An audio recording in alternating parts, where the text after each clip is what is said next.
आज की इस प्रेस वार्ता में आप सभी का स्वागत है। और जैसा कि आपको मालूम है, मंत्री जी आज सुबह ही दिल्ली से आए हैं और यहां पर पूरे कार्यक्रम में समीक्षा करने के बाद में बेनिफिशियरी से मिलने के बाद में यहां पे पहुंचे हैं हम लोग। तो बिना समय व्यस्त गंवाए हुए मैं आपसे निवेदन करूंगा कि आप क्वेश्चन लें। नहीं, we'll go to the question straight. We can start questions. Just request कि आप अपने आप को आइडेंटिफाई कर लें सवाल पूछने से पहले, और फिर मैं पूरी कोशिश करूंगा आपके सवाल का जवाब देने की। चलिए। Yes, please. We can start now. यार भैया जरा हो गया, फोटोग्राफ हो गया, अब I want to face that. हो गया, और ले लेना यार फोटो। मैं यही अभी डोंट पीट देयर। अरे बाकी लोग बैठे हैं, रहने दो। हो गया, चलो। Yes madam, yes. कहाँ से? Editor news Kashmir. Okay, Kashmir news Kashmir. Sir मेरा क्वेश्चन है, जो हमारे बंड्स है, बंड के टॉप्स जो है उनपे अभी वो कंक्रीट हो रहे हैं। जैसे हमारी 2014 में हमारे यहाँ बाढ़ आई थी, ब्यूटिफिकेशन भी ठीक है, स्मार्ट सिटी है, ओके, लेकिन उस चीज का भी ख्याल रखना है कि कल को अगर वैसी स्थिति फिर से हो जाती है तो उस टाइम सैंड बैगिंग हम कैसे करेंगे? देखिए, मैं लोकल जो एकदम स्पेसिफिक लोकल इशू है, जैसे कि मेरे घर के आसपास जो एक चौराया है वहां पे थोड़ा सा खड्डा है, वैसे सवाल मुझे आंसर करने बड़े मुश्किल होंगे। मैं अपने सुनिए, मेरी बात सुनिए, पॉलिसी लेवल पे और हम लोग क्या कर रहे हैं। देखिए, मैं कश्मीर, श्रीनगर, जम्मू, बाकी एरियाज, मेरी 70 साल आयु है, मैं पिछले 50 साल से आ रहा हूं, ठीक है। अभी मैं क्या देख रहा हूं, आज मैंने सेंट्रल स्कीम सारी जो है रिव्यू की है। जो सेंट्रल स्कीम्स हैं, जैसे मैं आपको उदाहरण देता हूं, प्रधानमंत्री आवास योजना, उज्ज्वला स्कीम, ये दो मेरे अपने मंत्रालय की है, स्वनिधि स्कीम, स्ट्रीट वेंडर्स की, स्मार्ट सिटीज मिशन, मैंने रिव्यू किए हैं। और मुझे बड़ी खुशी हुई देख के कि जो भी आपके लोकल उन सेंट्रल स्कीम्स के टारगेट थे वो या 100% इंप्लीमेंट हुए हैं या इंप्लीमेंट होने जा रहे हैं। हाँ, कुछ प्रोजेक्ट्स ऐसे होते हैं जो, जैसे स्मार्ट सिटीज मिशन है, स्मार्ट सिटीज में आपका कमांड एंड कंट्रोल सेंटर तो बन गया है, पर बाकी प्रोजेक्ट्स टेंडर्ड है, काम हो रहा है। जैसे काम हो रहा है उसके दौरान किसी चीज की असेसमेंट करना सही नहीं होगा। मैं उसके कई उदाहरण देता हूं, क्योंकि एक बार काम खत्म हो गया तो आपकी capacity to meet flood water, एक बार वहां पे कंक्रीटाइजेशन हो गई है, एक बार वो कंक्रीट बन गया, फिर उसके बाद देखिए, यू नेवर नो कि दिस इज, मतलब बाढ़ तो हम दैट इज नेचुरल, देखिए, तो कभी भी हो सकता है, उस टाइम तो सैंड बैगिंग नहीं हो सकती। नहीं, I will tell you madam, I give you concrete examples. Urban flooding को डील करने के लिए, if your question is on urban flooding, बहुत चीजें, बहुत सारे स्टेप्स हमने लिए, बहुत स्टेप्स लिए हैं और बहुत स्टेप्स और लेंगे। होता क्या था, जब इन चीजों पे फोकस नहीं था तो व्हाट यूज्ड टू डू, अगर एक कमर्शियल एस्टैब्लिशमेंट है, waste at the point of production, क्या कहता था, दिन भर का काम हुआ, लंच टाइम पे भी गाहक आए, शाम को भी आए, सब्जी काटी, वो जो कचरा था अखिल में, जो घर के बाहर या रेस्टोरेंट के बाहर गली उसमें छोड़ दिए, वहां पे नाली भी ब्लॉक होगी, वो हो गया। तो हम वेस्ट प्रोसेसिंग की जो बात कर रहे हैं, देखिए, eight the point of production उसको सेग्रेगेट करते हैं, सॉलिड वेस्ट और वेट वेस्ट।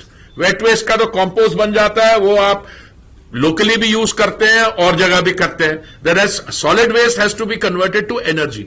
अब मैं आपको उदाहरण देता हूं, फिगर्स देता हूं। 2014 में जब मोदी जी ने दायित्व संभाला दिल्ली में, उस समय हमारी परसेंटेज ऑफ सॉलिड वेस्ट जो प्रोसेसिंग करते थे कोई 17% थी। मैडम, उसको चलते चलते हम ले आए हैं कोई 75-80% तक। और मुझे पूरी उम्मीद है कि आने वाले कुछ ही समय में टेक्नोलॉजी का इस्तेमाल करके, इन्वेस्टमेंट करके, और हम sewage treatment plants, waste processing facility, देश भर में ये हो रहा है। अभी आप जो इंडिविजुअल प्रॉब्लम कह रहे हैं एक्सेट्रा, वो अभी काम चल रहा है वहां पे, और मुझे पूरी उम्मीद है कि जो काम होगा उसको, प्रोजेक्ट को कंप्लीट होके जो आप सिचुएशन करेंगे, बाद में क्या होगा, सब सही होगा। मेरा अपना एग्जाम्पल है। मैं अभी जब हम लोगों ने कर्तव्य पथ बनाया दिल्ली में, जब मैं उस पर काम चल रहा था तो बहुत लोगों ने उस पर बयान दिया, उस पर रिप्रेजेंटेशन भी लिखी। उसमें कई बड़े सीनियर लोग थे, उन्होंने कहा कि इससे ग्रीन कवर कम हो जाएगा। उन्होंने बोला यहां पे जो जामुन पेड़ हैं वो उखाड़े जाएंगे। उन्होंने कहा कि ये सारा बाढ़ आएगी तो ये हो जाएगा, अंडरपास फ्लड हो जाएगा। तो मैं यही कहता हूं कि जो भी डेवलपमेंट प्रोजेक्ट्स होते हैं, मैं पिछली 5-6 बार आया हूं, मैंने आपके स्मार्ट सिटीज के प्रोजेक्ट देखे, हैंगिंग गार्डन देखा, बाकी आप थोड़ी सी patience and I'm sure the problem will be solved not only to your satisfaction, पर इन चीजों में it's not an individual assessment. अभी मैं कर्तव्य पथ में लोगों को, मैं जब इंटरव्यूज देता हूं, लोगों को दिखाता हूं, मैं पूछता हूं, आप पूछने वाले नहीं कि वो जामुन पेड़ कहां गए, कह रहे सर हम कैसे पूछे, आप तो उसके नीचे खड़े हो, एक भी पेड़ नहीं उखाड़ा गया। ये भी जो आपकी लोकल प्रॉब्लम है, और माफी चाहता हूं, मैं लोकल इश्यूज का I am not familiar with exactly, मतलब कि मेरे घर के बाद एग्जैक्टली क्या सिचुएशन है। Thank you, ma'am. Can we go to the other side? Yes, मेरा नाम फरहत है, I work with ETV Bharat. You work for ETV Bharat. ETV Bharat. I got it. Sir मेरा क्वेश्चन जो हाउसिंग पे है, जो अर्बन हाउसिंग और रूरल हाउसिंग, जो आपने कहा आए के मतलब आए हुए में जो केसेस होते हैं, जो PRIs के होते हैं, वो काफी कम होते हैं। तो एज एन सपोज अगर बस्ती में 10 बंदे होंगे तो एक को मिलता है, एज एन से तो वो 9 बहुत पीछे हो जाते हैं, वो क्योंकि मकान नहीं बना सकते। उसी तरह से जो श्रीनगर हमारी सिटी है, यहाँ जो अर्बन हाउसिंग है, उसमें भी housing and urban development department में काफी कम केसेस देखिए जो डाउन टाउन एरिया, वहाँ हाउसिंग की बहुत क्राइसिस है। देखिए ऐसे है, मैं आपको बता, हो सकता है, मैं पक्का नहीं कह रहा हूं कि आपकी पूरी इस विषय पे जो जानकारी हो थोड़ी कंप्लीट नहीं हो। प्रधानमंत्री आवास योजना शुरू हुई थी जून 2015 में। जब प्रधानमंत्री आवास योजना शुरू हुई थी, उस समय हर एक स्टेट, राज्य से और यूनियन टेरिटरी से यह पूछा गया था कि आपके यहां प्रधानमंत्री आवास योजना की कितनी डिमांड है। डिमांड असेसमेंट की गई थी, और मुझे क्योंकि मैं उस मंत्रालय से जुड़ा हूं, मुझे अर्बन मंत्रालय के साथ थोड़ी जो एग्जैक्ट फिगर्स हैं, मैं आपको JNK के भी फिगर देता हूं। जो ओरिजिनल डिमांड असेसमेंट थी, उसके तहत ये बताया गया कि प्रधानमंत्री जी का ये प्रोजेक्ट, उनका जो सपना है कि हर एक भारतीय नागरिक को एक मकान हो जिसमें शौचालय हो, किचन हो, उज्ज्वला का सिलेंडर हो। तो टोटल अर्बन सेक्टर में उसकी डिमांड असेसमेंट थी 1 करोड़। तो उस डिमांड असेसमेंट तो स्टेट गवर्नमेंट से आई है, हमने दिल्ली में बैठ के नहीं की है। पर जब हमने काम इस पे शुरू किया 2015 जून से, और आज तक हम पहुंचे हैं, तो ये डिमांड थोड़ी बढ़ी। पहले थी 1 करोड़ 12 लाख बनी, उसके बाद 1 करोड़ 22 लाख, अब 1 करोड़ 22 लाख, 12 लाख बीच में थी, अब 1 करोड़ 22 लाख।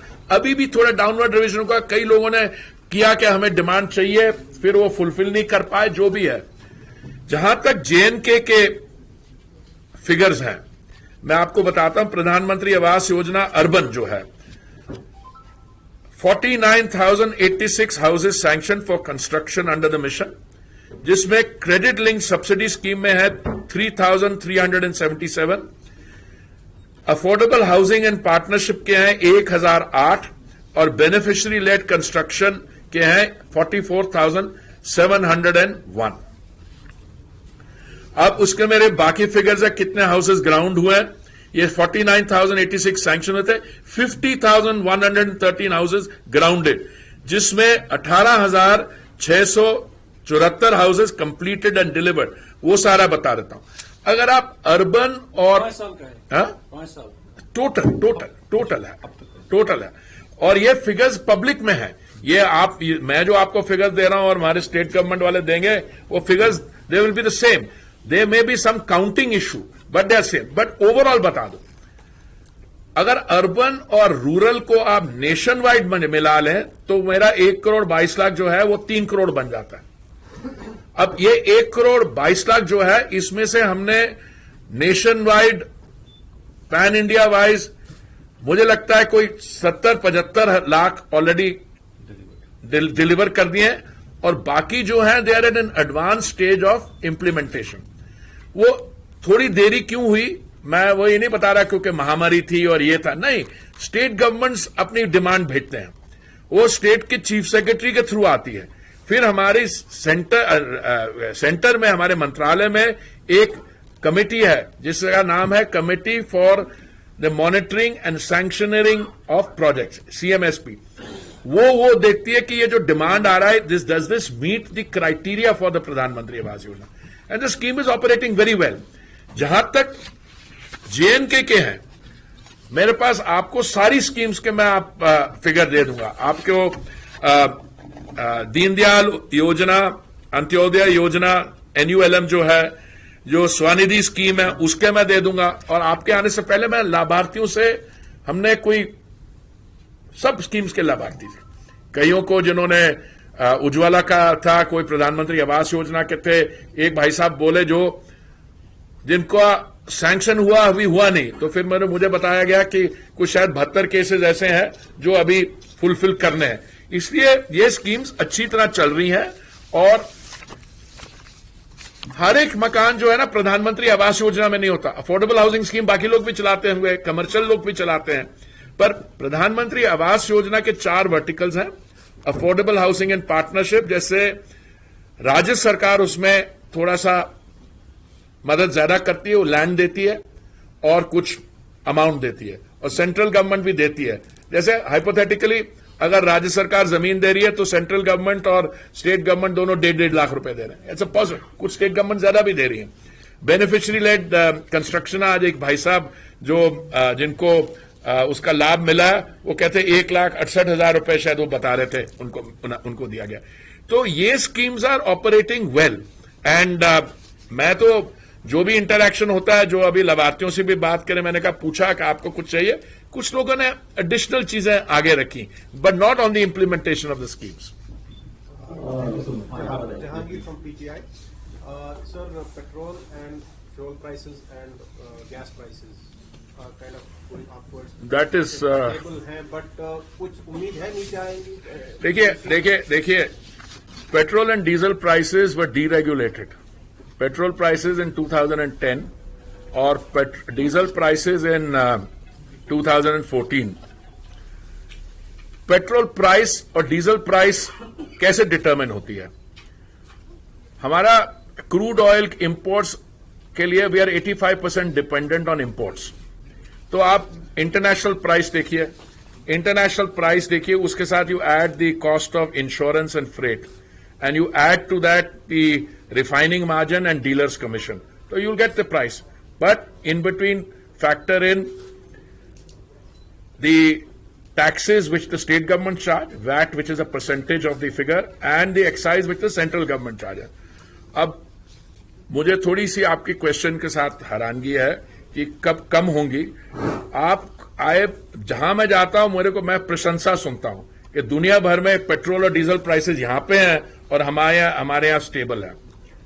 स्टेबल कैसे हैं कि 2 इंस्टेंसेस में, एक नवंबर 2021 और मई 2022 में माननीय प्रधानमंत्री जी ने यह निर्णय लिया कि जो सेंट्रल एक्साइज है वो उसमें हमने कम कर दी, और सेंट्रल एक्साइज कर दी, और जो बीजेपी रूल स्टेट्स थे, ठीक है, उन्होंने भी अपना वैट कम कर दिया।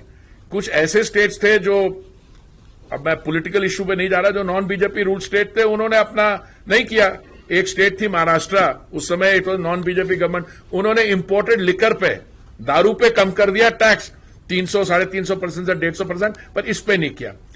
तो अभी हमें चिंता दूसरी है, अभी चिंता है कि international prices are rising again. तो कभी कभी मेरे साथ लोग मजाक करते हो, कह रहे हैं कि भाई कब बढ़ेंगे दाम, तो मैंने कहा आपको तो खुशी होनी चाहिए कि हमने स्टेबल रखे हुए हैं। अब एक रेफरेंस पीरियड देखिए आप, जुलाई 2021 से लेके अगस्त 2021, जुलाई अगस्त या 21 और 22 तक, भाई साहब नॉर्थ अमेरिका में, यूनाइटेड स्टेट्स ऑफ अमेरिका में और कनाडा में petrol prices went up 43% and 46%, और इंडिया में they only went up 2%। In fact आप किसी भी तरीके से देखिए, अभी एक मॉर्गन स्टैनली की स्टडी आई है और दुनिया भर के, कि दुनिया में if there is a bright spot anywhere in the midst of all the uncertainty it is India. ये मैं नहीं कह रहा, मॉर्गन स्टैनली कह रहे हैं, IMF का मैनेजिंग डायरेक्टर कह रहे हैं। हमारे यहां we have been able to insulate ourselves from the energy crisis through a number of measures. एक, हमने एक्साइज कम किया। दूसरे, हमारी ऑयल कंपनीज ने ये इंश्योर किया कि उनको वाकई घाटा हो रहा हो, पर उन्होंने उस चीज को अगर वो बढ़ाते जाते दाम, कुछ प्राइवेट सेक्टर कंपनीज ने नहीं किया। अब हमारे 77,000 पेट्रोल बंक्स हैं इस देश में, जिसमें 22,000 प्राइवेट सेक्टर उन्होंने नहीं कम किया, but public sector companies OMC ने किया। So that was one way we were able to stop it. Also जैसे हमारे भारत के आसपास के देश हैं कई, वहां पे अब मैं नाम नहीं लूंगा किसी कंट्री का, but everybody knows there are shortages there, prices are exorbitant. हमारे यहां रिमोट कॉर्नर में भी, चाहे वो जम्मू एंड कश्मीर हो चाहे नॉर्थ ईस्ट हो, एक दिन भी हमने शॉर्टेज नहीं आने दी। So it has been a pretty strong navigation at the level of the central government and the state government, so that हमारे यहां स्टेबिलिटी रही है। आगे क्या होगा अब देखिए, कोविड के दौरान मार्च 2020 में petrol international price per barrel had come down to $19.56। आज $96 है। पिछले 4-5 दिनों में और ऊपर गया। तो इस समय हमारी जो, I don't answer hypothetical question because ये मार्केट रिलेटेड है, बट हमारे सेंट्रल गवर्नमेंट की तो यही कोशिश रहेगी कि prices remain stable. Policy decision sir इसका इसी का है, will these things be brought under GST? देखिए, GST में मेरी इच्छा और आपकी इच्छा तो एक तरफ है। GST में लाने के लिए, it's a system of cooperative federalism, the finance ministers of the states have to agree. अब मुझे याद है एक अभी GST काउंसिल की मीटिंग कहां हुई थी, लखनऊ में हुई थी, लखनऊ में हुई थी जो लास्ट वाली, उसमें क्योंकि केरला हाईकोर्ट ने शायद ये इंस्ट्रक्शन दी थी कि इसको एटलीस्ट काउंसिल के सामने डिस्कशन के लिए रखा जाए, और मुझे जो इंफॉर्मेशन है कि स्टेट के फाइनेंस मिनिस्टर नहीं माने उसका। I mean it's not difficult to understand, they get revenue out of this. जिसको रेवेन्यू मिल रही है तो वो क्यों रेवेन्यू छोड़ेगा इससे? I mean, liquor and energy are the two things. Only the central government, which is worried about inflation and other things. So I think GST के लाने के लिए, if the states take a move, we are ready. I mean, I think we have been ready all along. That is my understanding of that. But the states have to be agreed. Thank you so much. Somebody in this side. Quite apart from how you implement it, that's a separate issue. But that's a question that should be addressed to the finance minister, not to me. Sir, this side, Ishan from Times Now. Since Kashmir is a bit of political question I wanted to pose. Today, Union Minister Kiran Rijiju has written an article saying that there were historical blunders done by Nehru. First, he mentions that when the accession came up, Nehru did not agree thrice. So, how do you see this article that? I have commented on these issues for at least as long as I can remember. I have commented on the instrument of accession. I have commented on some countries using terror as an instrument of state policy. I have commented on several of these issues. And I am one person who draws great satisfaction from the fact that today in Kashmir we are talking about development. When I used to come here some years ago, what you were dealing with is a entire professional cadre of stone pelters. Now, what Kiran Rijiju is saying, and I totally agree with what he's saying, but there are things he said initially, which is that why was the issue taken, first of all, to the international or multilateral forum? See, my information all along has been that the then Maharaja was happy to sign the instrument of accession. Okay, Maharaja Hari Singh. That's my information. That's what I've read as a student of history. But somehow the political leadership in Delhi was saying, I mean, I read a quote today, which has come in one article. I read it hurriedly early in the morning, saying that they wanted it to be more broad-based, and therefore they wanted a plebiscite, or they wanted to take it to a multilateral forum. I think you can't have a higher degree of folly than that. Folly, I use the word mildly. I mean, this is your problem. You have to resolve it. The state is exceeding. Why are you wanting to take it? Is your, you may have friendship or association with the then colonial power, the British. You may have been educated in England, but what makes you think that colonial dispensation, which has succeeded in impoverishing India over 190 years period? The GDP of India, as per historian called Angus Maddison, a Cambridge historian, in 1750, India contributed something like 25% of the global GDP. And after 190 years of association, after 1757, you take 190 years, you were down to what, 2 or 3% of global GDP. Now, is it an error of judgment? Well, you can say a man made a mistake, but you can't justify it. And I also read a comment by someone else saying it was not his fault. Arey bhai, dekho, the historical facts are staring you in the face. That making that reference and calling for a plebiscite, etc., was a, I don't think it's a folly, I think it's a monumental blunder. So I agree with my dear friend and colleague Kiran Rijiju entirely. But I also tell you something. Because you made that mistake, other people took advantage of it. How did they take advantage? I mean, one country has been using terror as an instrument of state policy. I gave an interview 20 years ago. We are in 2022. मैं बात कर रहा हूँ 2002 की है ना वो Hard Talk 2002 ना 2001 even more than 22 years ago 23 years ago 21 years ago, sorry.